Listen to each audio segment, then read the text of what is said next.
Hello everybody, welcome back. Today as well we have got you another video. In this video I'll show you how you can simply go ahead and change your Facebook profile link. But before that, please do make sure to like our video, subscribe our channel, and without any further delay we're simply gonna go ahead step into our video.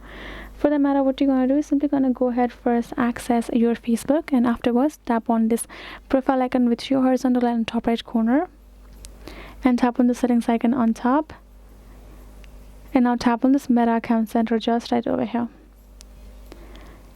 right, and tap on this option called profiles over here, and now go ahead, choose a particular Facebook profile on top, and this will show you the settings including name, username, profile picture, avatar. Go ahead, tap on this username, and now you have the username that you're using. You're simply gonna go ahead, tap on it, and it will let you simply edit it accordingly. Once you have edited, and you will find there's a green check mark beside it that is available, shows the availability of your username. Then you're going to go ahead, go back and tap on this option called done, and you will be able to change your Facebook profile link just like that.